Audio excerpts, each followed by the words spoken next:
You, John Fitzgerald Kennedy, do solemnly swear. I, John Fitzgerald Kennedy, do solemnly swear. That you will faithfully execute the office of President of the United States. That I will faithfully execute the office of President of the United States. And will, to the best of your ability. And will, to the best of my ability. Preserve, protect, and defend the Constitution of the United States. Preserve, protect, and defend the Constitution of the United States. So help you God. So help me God.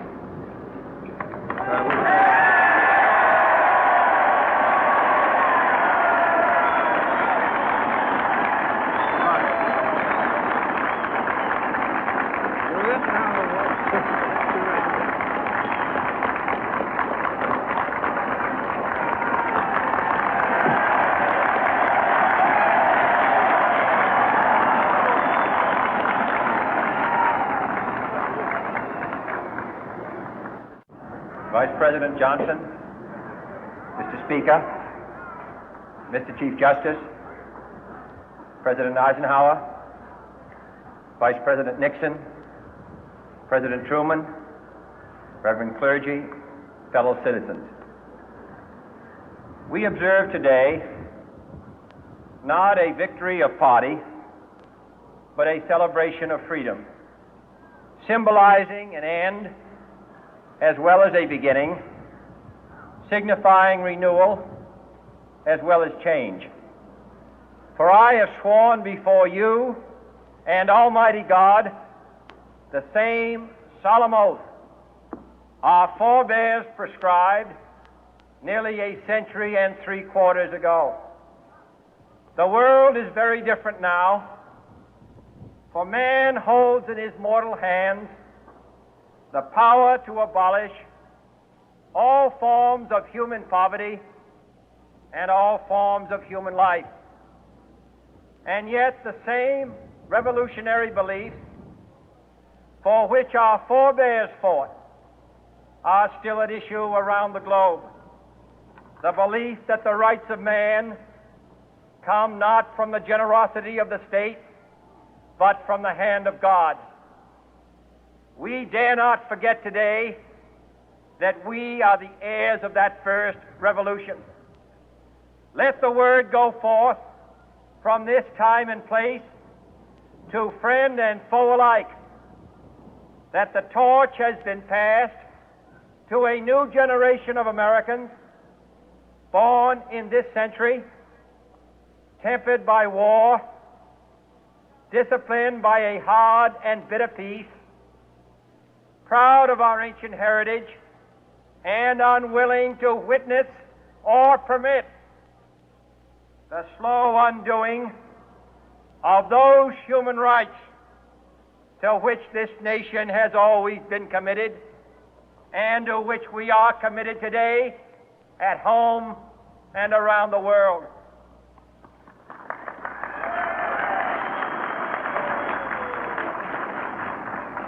Let every nation know, whether it wishes us well or ill, that we shall pay any price, bear any burden, meet any hardship, support any friend, oppose any foe to assure the survival and the success of liberty.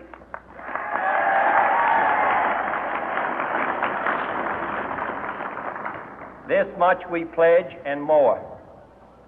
To those old allies whose cultural and spiritual origins we share, we pledge the loyalty of faithful friends. United, there is little we cannot do in a host of cooperative ventures.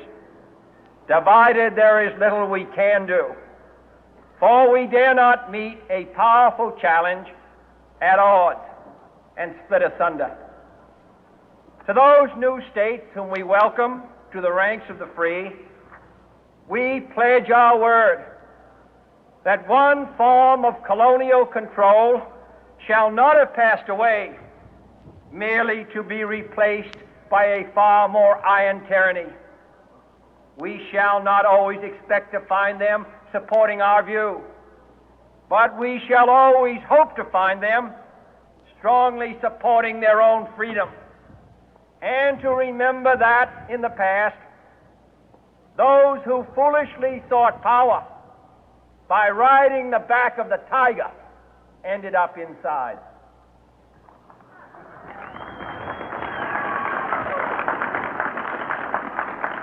To those people in the huts and villages of half the globe struggling to break the bonds of mass misery, we pledge our best efforts to help them help themselves for whatever period is required, not because the communists may be doing it, not because we seek their votes, but because it is right.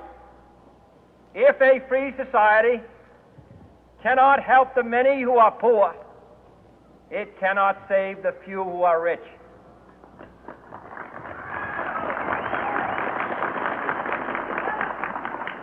To our sister republics south of our border, we offer a special pledge to convert our good words into good deeds, in a new alliance for progress, to assist free men and free governments in casting off the chains of poverty.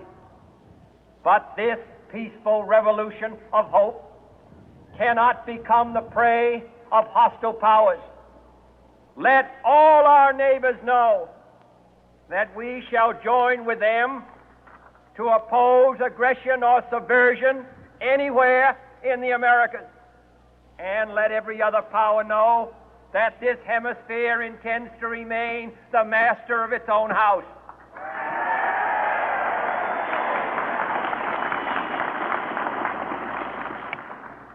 To that World Assembly of Sovereign States, the United Nations, our last best hope, in an age where the instruments of war have far outpaced the instruments of peace, we renew our pledge of support to prevent it from becoming merely a forum for invective, to strengthen its shield of the new and the weak, and to enlarge the area in which its writ may run.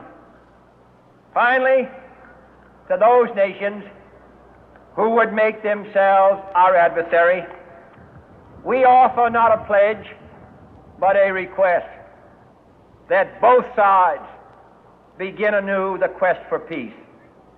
Before the dark powers of destruction, unleashed by science, engulf all humanity in planned or accidental self-destruction, we dare not tempt them with weakness, for only when our arms are sufficient beyond doubt can we be certain beyond doubt that they will never be employed.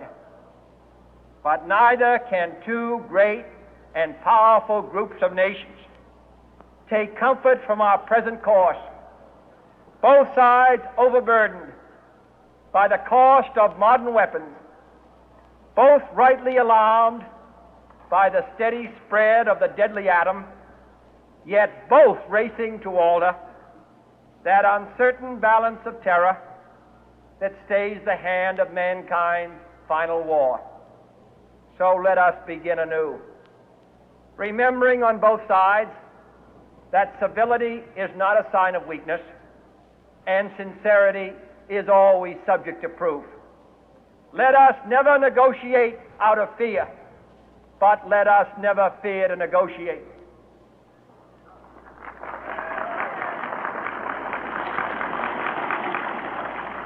Let both sides explore what problems unite us, instead of belaboring those problems which divide us.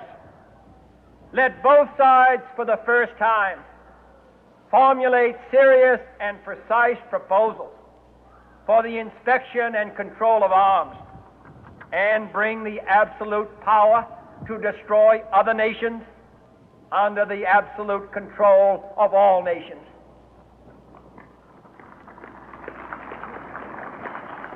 Let both sides seek to invoke the wonders of science instead of its terrors.